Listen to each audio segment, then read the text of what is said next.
Gonna go ahead and kick off the recording. So we should be recording and everybody can see the screen.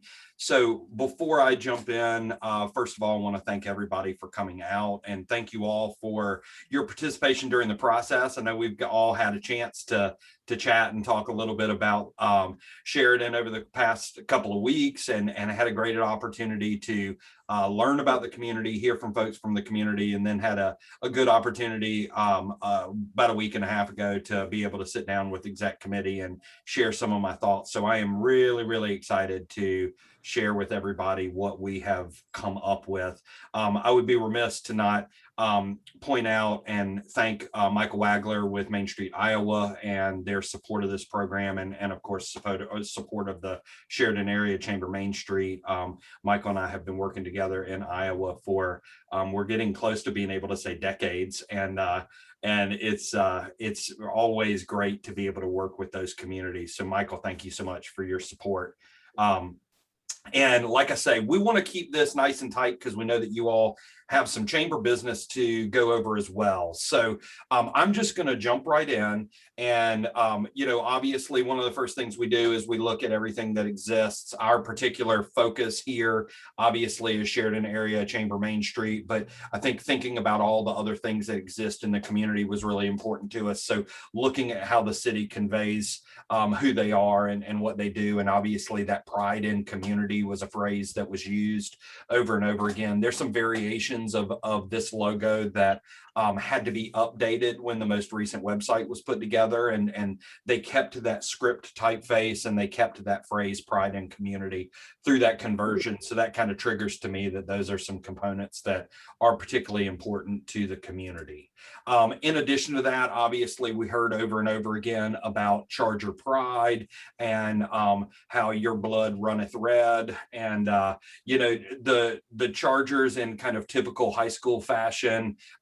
If it's wearing armor and rides a horse, it's our mascot. So there's a lot of different variation there, but obviously this block C was a really predominant and consistent use, and obviously the Charger in this oval is kind of the standard version there.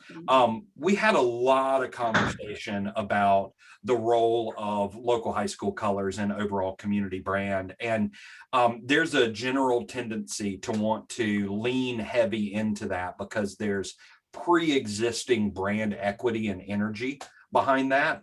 But we're going to talk a little bit about how we're essentially using that color as a springboard to grow a larger color palette for the community and for the Chamber Main Street, just because you don't want everything to be solely rested just on that single color, because then all of a sudden the management of the schools, the performance of their football teams, all those things are now directly affected with what you do and how you deliver services to the community.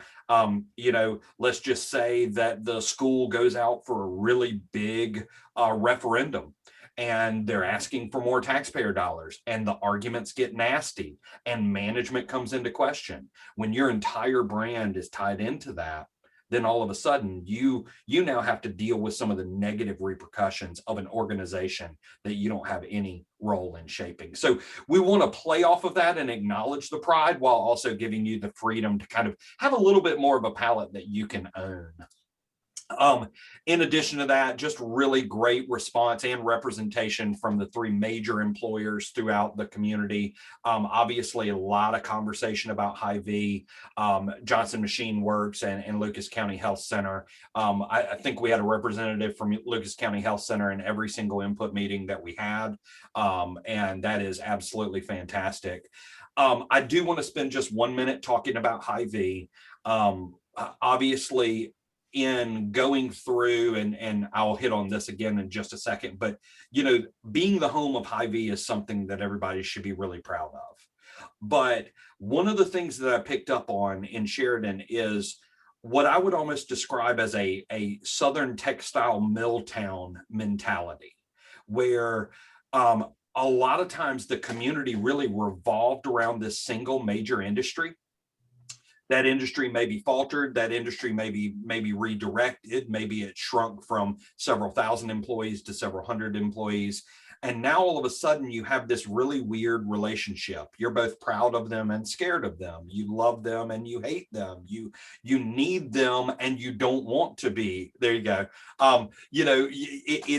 It's a really, really interesting dynamic. And I think the thing that we picked up on was Hy-Vee has fallen into what I would classify as a scapegoat position, where it's kind of like, instead of doing for ourselves, Hy-Vee should do that for us.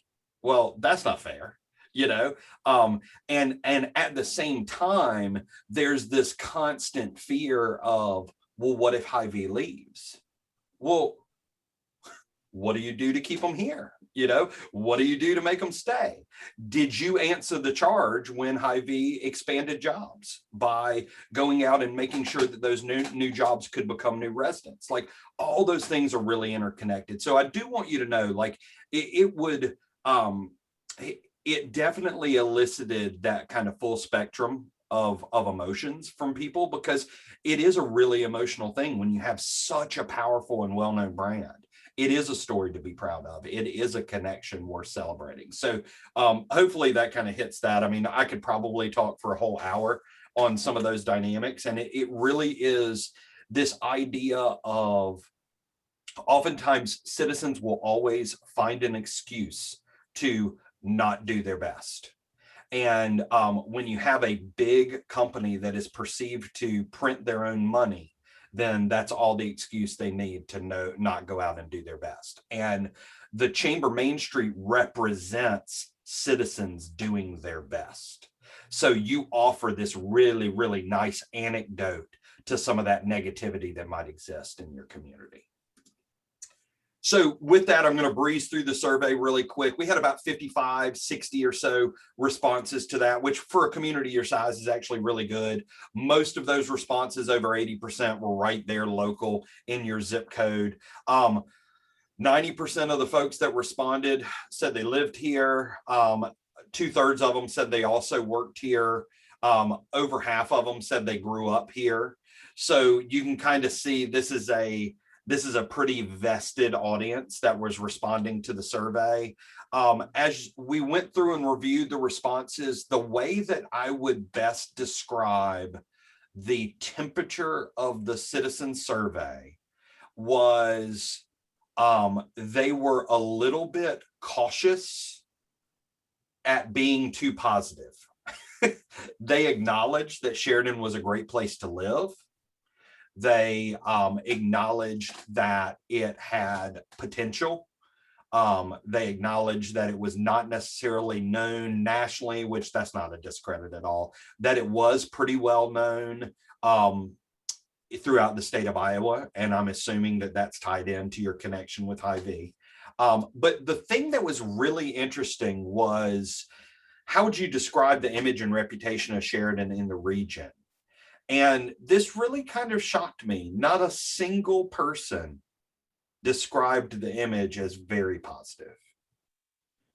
There's a certain amount of restraint there. Now, I'm not sure whether that's just straight up Iowa humble, well, we don't want to, we're pretty awesome, but we don't want to say it ourselves, or whether there is this kind of acknowledgement that, hey, maybe it is the fact that we saw executive level jobs leave Hy-Vee and go to West Des Moines. Maybe they're stringing together what they consider to be a narrative that would keep people from outside seeing Chariton in as positive a light as I feel like you deserve. So what we're looking at, though, is we're looking at nearly 78% are either positive or neutral, and then about 20% that are negative. So, when you look at it that way, you're doing pretty good. 1 in 5 is talking trash, and we can deal with that 1 in 5 all day long, because, those 4 can kill them with kindness and give them some local candy. So I think all in all, the biggest thing that we really picked up on was there does seem to be a hunger to be able to tell the positive story. It almost feels like it's become a little hard. The narrative that's top of mind isn't necessarily always stringing together the best story. So how do we do a better job of telling our own story? And then you couple with that the desire to keep certain things that you really love local. And, we had a great conversation about Red House State Park and how it's this amazing amenity, but it also kind of feels like it's ours. And, we can run there at lunch. Like we go and jog there, and it's not that anybody's like, I don't want more people to find it, but, there is kind of like, it's ours and I don't want people to mess it up, So being able to kind of figure out where you land on that is important. And then I spent a little bit of time digging into demographics. These aren't anything that you're not used to seeing. These are just kind of overview numbers, graphic breakdown of your jobs by industry. So 26% retail trade, 13% healthcare, social assistance, 11% education, 10% manufacturing. One of the interesting things about this is, strangely enough, the job count for Hy-Vee is actually classified in the retail trade instead of the transportation and warehousing, even though the overwhelming majority of what's happening there is more of a logistics type function. It is classified under retail trade because it's directly done for Hy-Vee. And then this is a graphic representation of the job types themselves. So that's where that material moving occupations comes in as that largest category. So everything that's purple is pretty much Hy-Vee. Everything that is, you're seeing some education, you're seeing healthcare and that kind of stuff. So just interesting numbers to dig into to learn a little bit more about the workforce. And then we also spent a little bit of time looking at the inflow outflow. We heard the phrase bedroom community. That kind of poster child story of bedroom community was the outflow of those executive jobs from Hy-Vee to West Des Moines. The thing that has been overshadowed is the fact that Chariton is a job importer. You bring in more jobs than you lose employees every day. So you have about 1,100 people that leave every day to go to work, and you have 1,700 that come in every day to go to work. And the thing that's interesting about this is the numbers, and I forgot to change it again.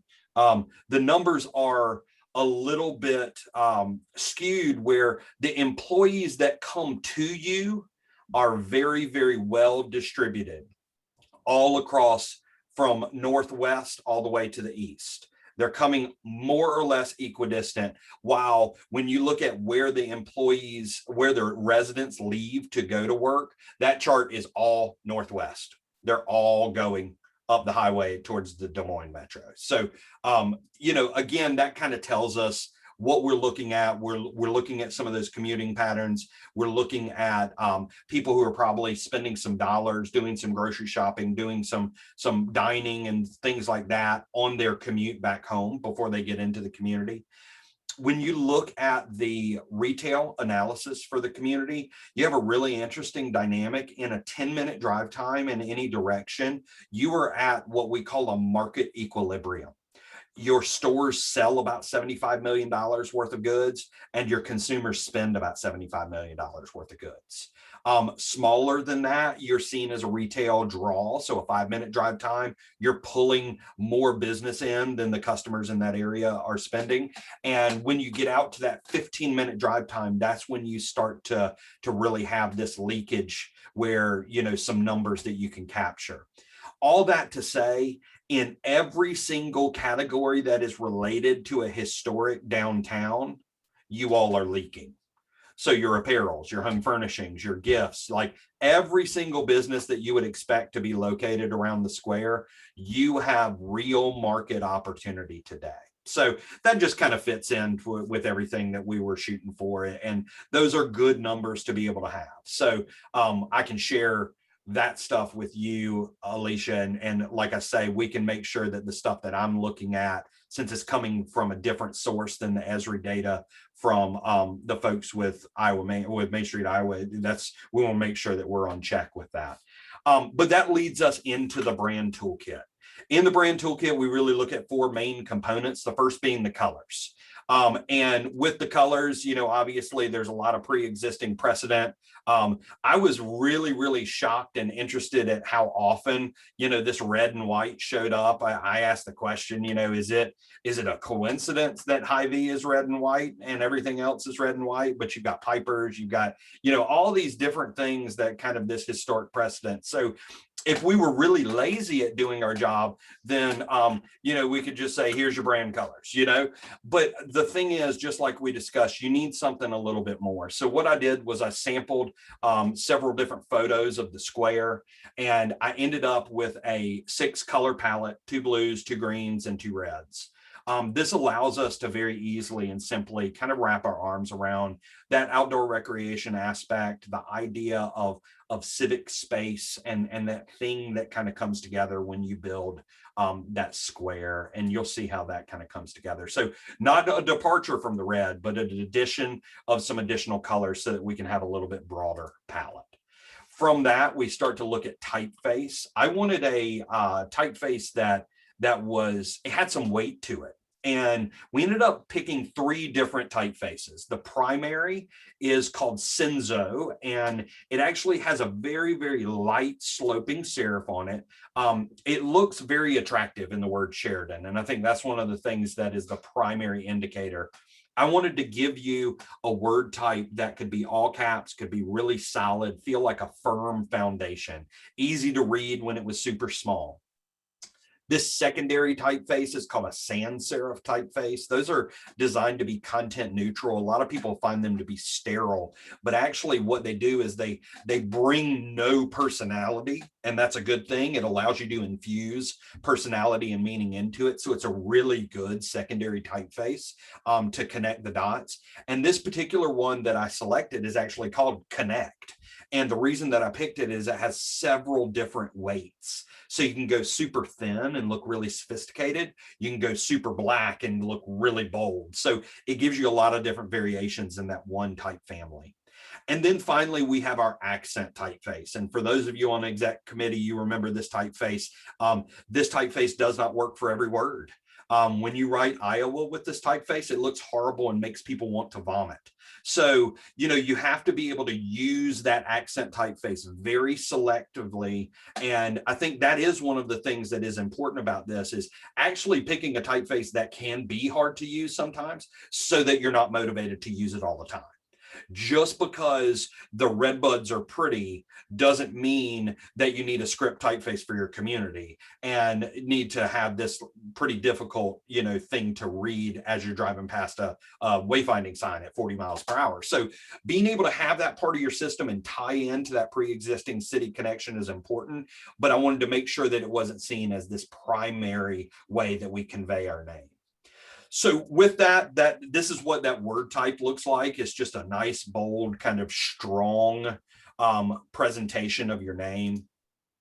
And then that leads us into our graphics. With our graphics, one of the first things we did was we wanted to create a nice, clean version of the courthouse tower. We actually did this from a lower angle so we could get a little bit more angle to it. And we did it from a straight on 45 degrees so that we got a little bit more of a point, a little bit more upward momentum out of it. But you can just see with this clean vector version versus this ultra detailed version, this is beautiful, but try to embroider it. This is beautiful, but try to shrink it down onto a business card. Like, it's not the kind of thing that necessarily translates into all the different uses that we would need a logo to work in. Now, from there, one of the other big points of inspiration to me was the square itself. And I loved this overhead view of the square with those pathways leading to the courthouse at its middle. And I really used that as inspiration for the graphic approach as well. And then that carries us into the message itself. And to kind of deliver this message, I like to write what we call a brand statement. And this it strings together some of the things that I felt like I heard you all say during our input process. So I'm going to read this for you real quick. We are Chariton, Iowa, and we have a story to tell. People have been calling this amazing place home for at least 175 years. And the connection that we have to the land that surrounds us is something that we cherish. Whether you are on Iowa's first rail to trail or surrounded by color during spring in Red Hall State Park, we are truly blessed by nature. We are home to one of the Midwest's greatest brands, Hy-Vee. And with that, we see the culture of quality, dependability, and service that is instilled in who we are today. We are Chariton, and we are a family. We love our Chargers, and our pride and belief in our kids is palpable.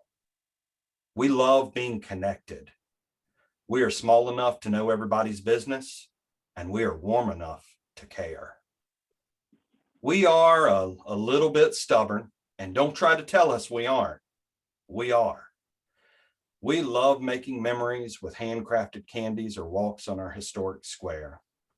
We are all the best of small town life. But most of all, we love being in this together.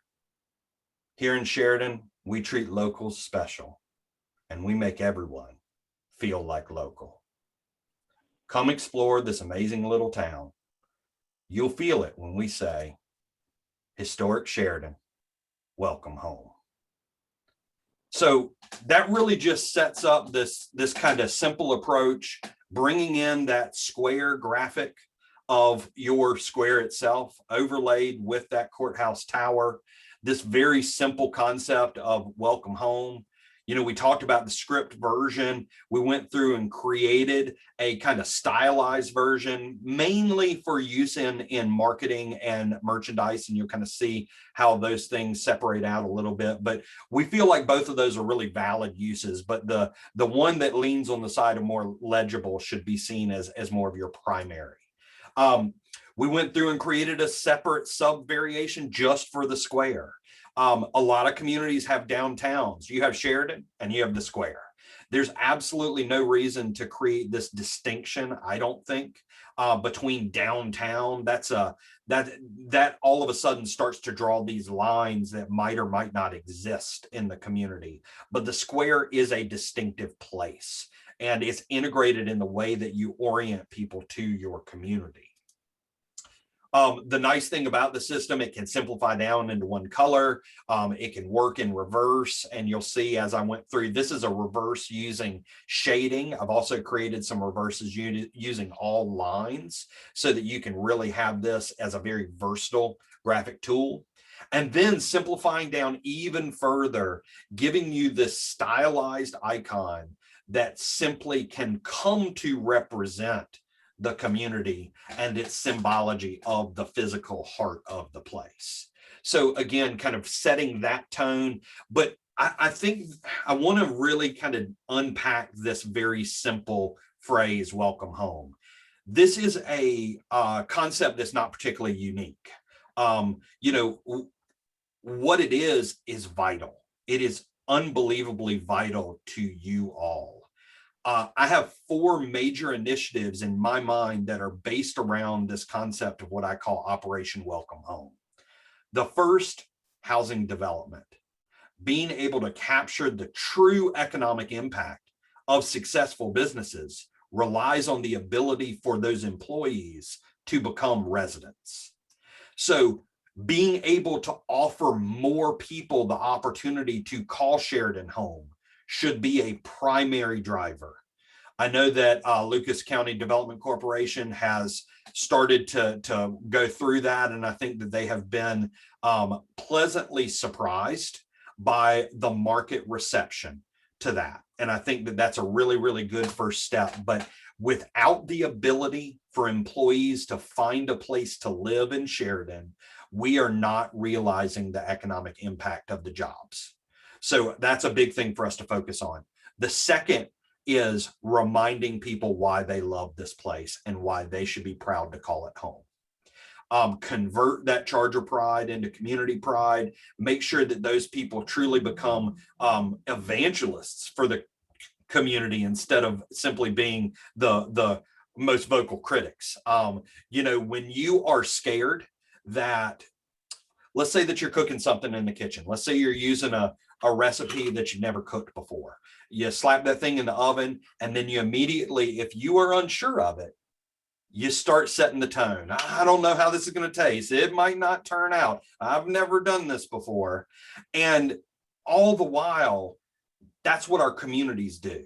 We need to get out of that mind space. We need to give them those stories to tell. We need to give them the things to cheer about. The third is residential recruitment. Once you begin to build that housing inventory, you then have that opportunity to go out and actively capture the people that are doing that in commute. And the thing that you would want to do is target the ones that have the farthest in commute first, right? Because you have a great convenience benefit to that sell. So that's not a first phase, but you do housing, then do residential recruitment.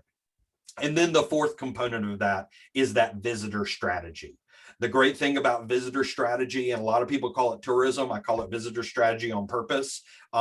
When you say tourist, people see a certain picture in their head. I want people from an hour or around you to start coming to you a lot more frequently.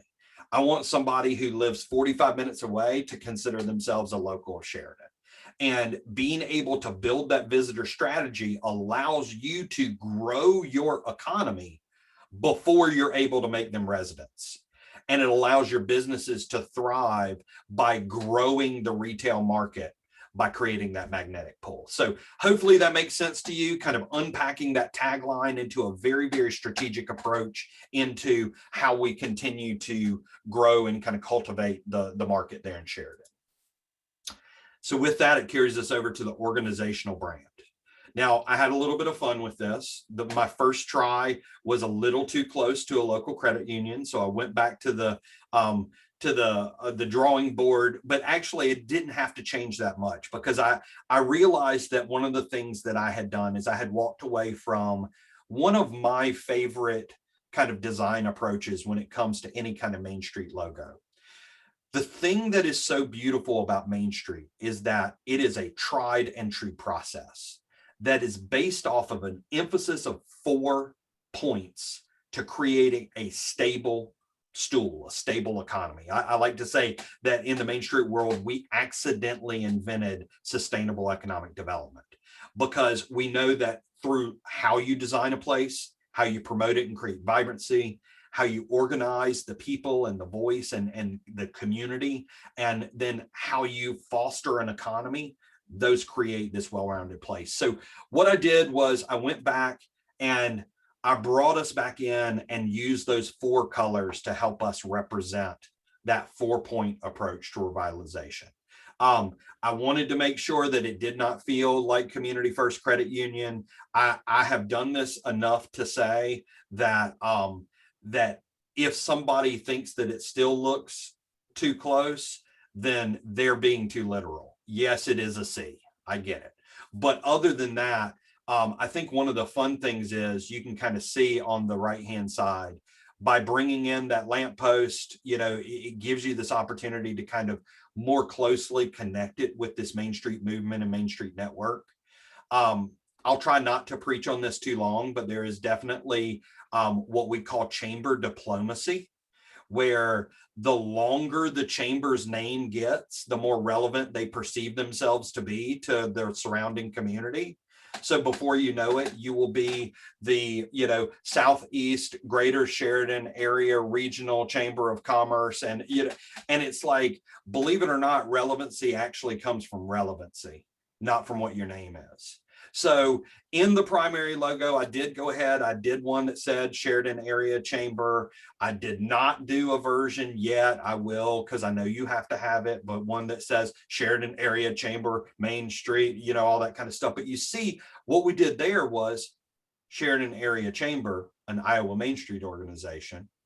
But then we have the variation that says Sheridan Chamber Main Street, with the emphasis on that kind of Main Street and grassroots driven purpose. So you can kind of see it is this interesting evolution. You chose to emphasize Main Street in your previous logo. That was important to you.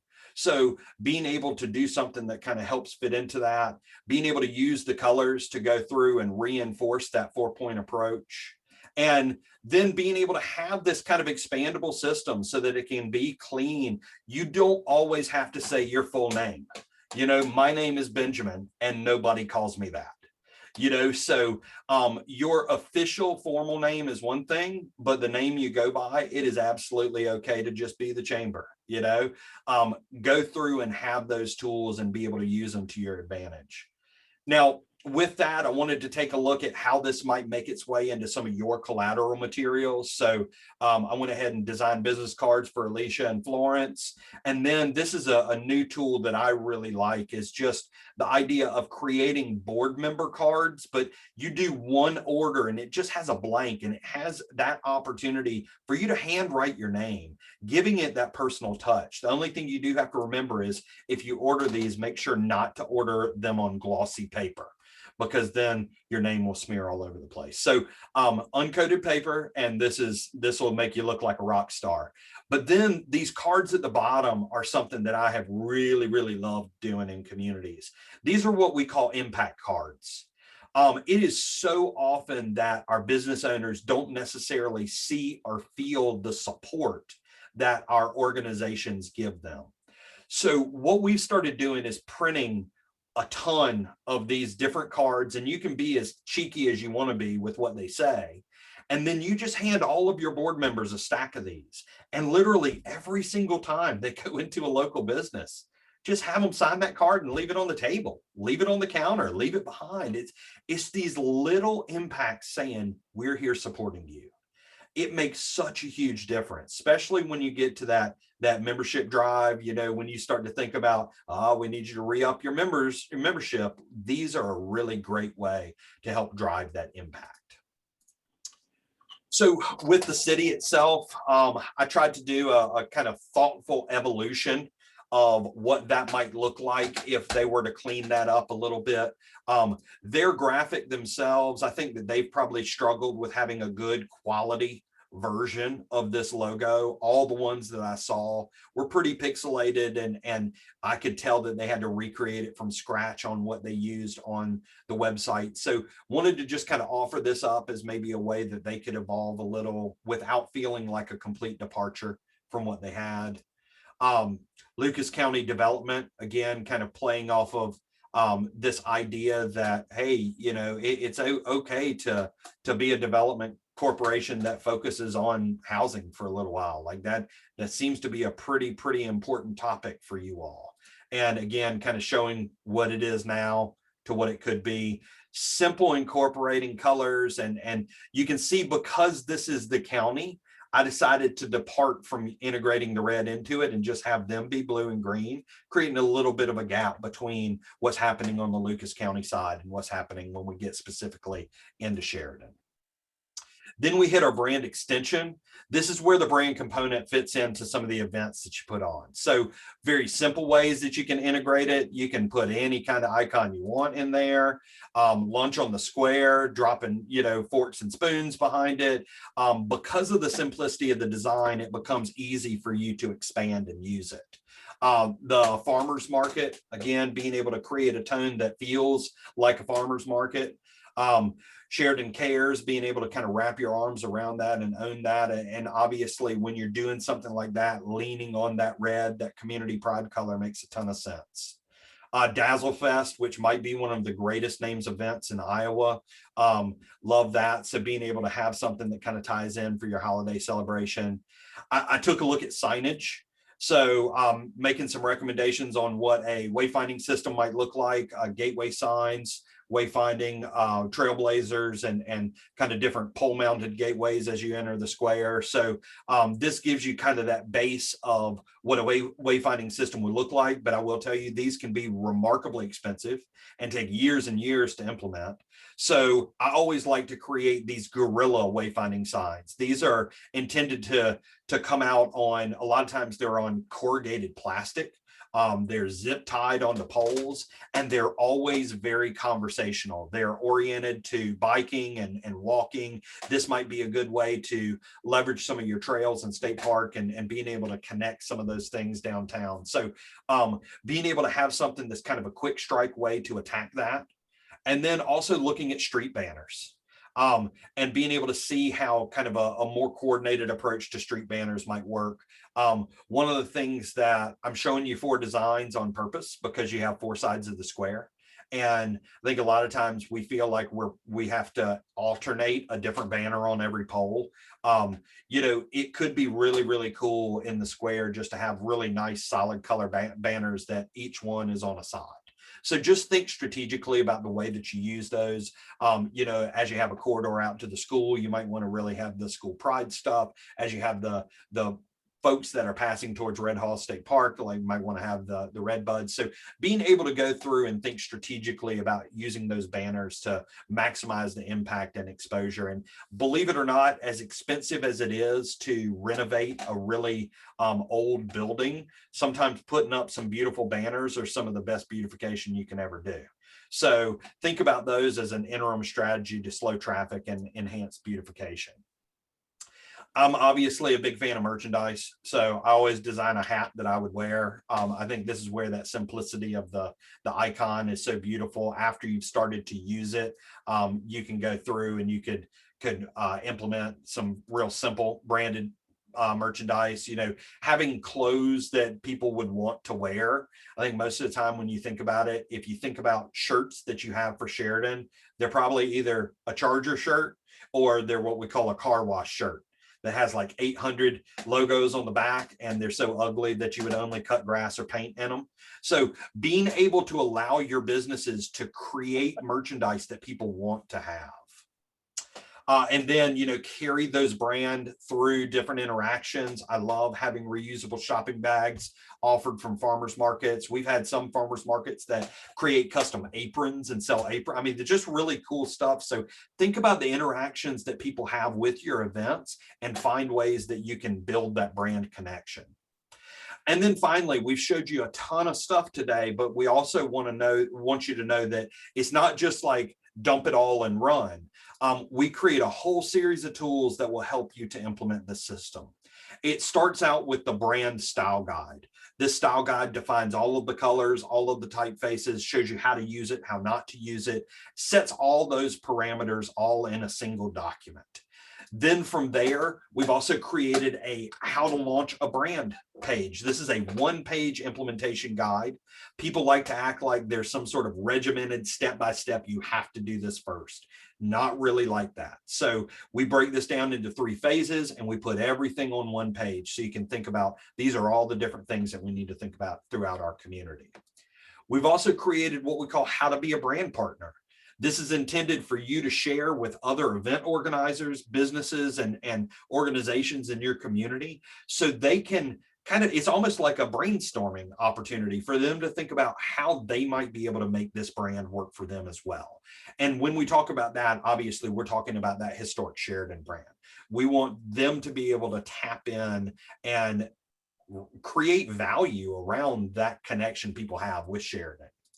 And then finally, we also have this brand score sheet that will allow the organization to self-score its own implementation and be able to identify low-hanging fruit and what they should focus on doing, what we should focus on doing next. So we try to make it super easy. We try to make it where you have the tools at your disposal to take them and run with it. So that is what we have, and I would love to open it up for you all for questions and thoughts.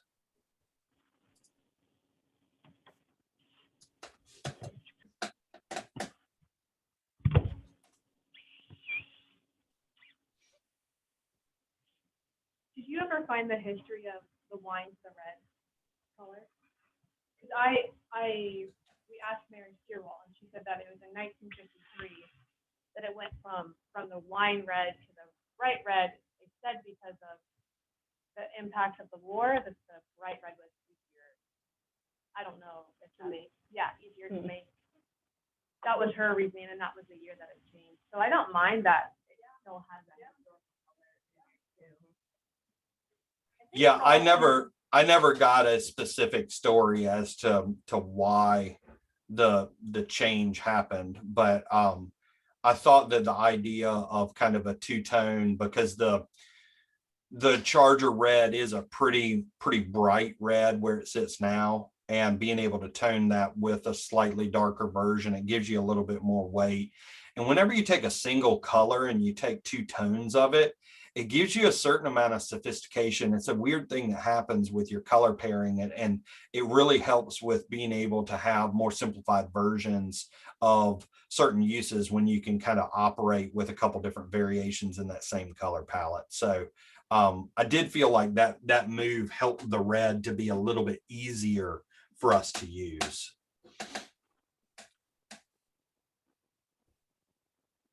Well, I thought that was a wonderful presentation. I think you all can make comments here that we want to do it all right now. Which isn't possible, we know, but that's kind of the feeling that we have sitting here watching that. And I loved that narrative that you put together. It's so interesting that it takes someone from outside the community who's never set foot in our town, and you summed that up just perfectly, I thought. I got cherries, yeah. Yeah. Well, and I will tell you with those brand narratives, I guess the best way I can describe it is I still have my first car. You know, the first car I had when I was in high school was a 1967 Mustang. And I remember every single time that car broke down on me. I remember every single accident we had. I know every single piece of Bondo that is under that paint.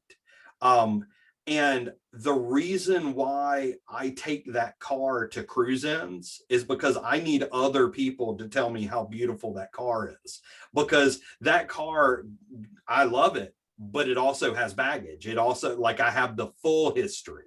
And when we talk about the world of branding, you know, sometimes we just do need to separate ourselves out from that baggage, and we need to be able to see, okay, what's the stuff that really just sticks out to a person that's not living here, that's not digging into all the different organizations and that kind of stuff. And that fresh perspective, I do think is oftentimes, it is refreshing to folks, because it's like, wow, yeah, everything he said is right. Like that is how we feel. And it's easy to fixate on the stuff we still have to do, and not necessarily take the time to really sit back and bask in, man, we live in a pretty great place and we should be proud of it.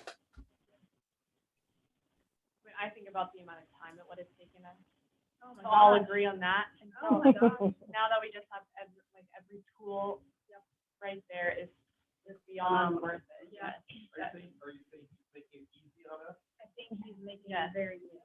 Because we could make it hard on ourselves. Oh my if we did it. The only thing that I thought of is, because we are doing the sidewalk and new lighting, a lot of those decisions are going to be coming up in the near future. And I don't know if they've actually chosen a traditional light post or not. And they may not have even made that decision. But kind of my question was, if they go with a different light post, can we change that inner portion of that? You know? Gotcha. Absolutely. That's a really great question. And you know, I did go with a pretty standard acorn. They call them an acorn lamppost. As you go through the streetscape process, if you end up landing on a distinctively different, you know, lamppost, then just let me know and we can easily change those out. And if y'all want to, I don't know how close they are on that, because I know that, you know, you all have talked about different designs and that kind of thing. And you know, I don't know, are we, you know, 18 months away from lampposts going in, or are we, you know, 4 years from lampposts going in? But you know, that standard acorn does seem to be staying pretty popular in historic settings, because you can get a dark sky friendly acorn hood. A lot of the other variations that you would typically see in more of a traditional downtown would be more of a rounded globe. And a lot of folks are trying to find things now that have some sort of top cap, so it's minimizing the upward cast of the lighting and driving that downward. So I think that's really good that you're thinking that far in advance. And, you know, if we need to adapt the profile of the lamppost, that's a super easy change. Anything else for Ben? What about you guys? Ray, Sarah?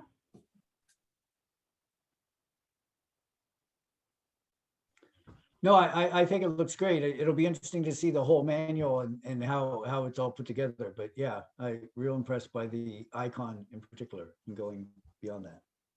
Right, thanks. I agree, and I loved the narrative. I thought that was so awesome. I think it fit perfectly. Fantastic. I have one more question.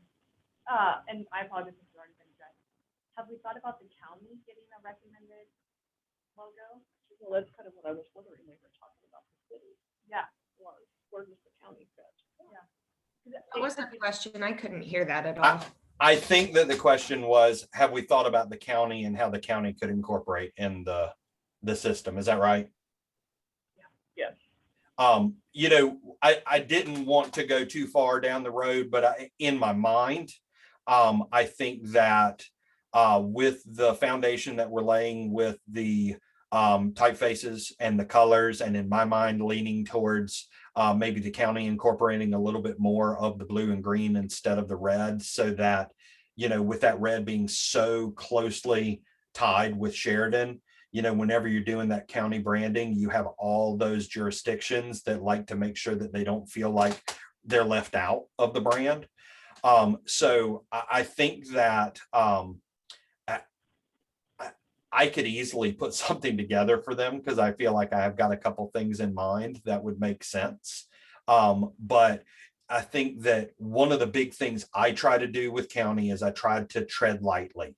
And the reason I say that is if you go too quick and you show something too soon, then those communities that you're hoping to get on board from the county level will feel like the whole thing was kind of shoved down their throat. And that's where it's almost like if the county says, we love this, we'd love to see what a variation would look like for us, I'll be happy to do it at no charge. But I don't always go and throw it on the table, because sometimes it actually makes your job harder, if that makes sense.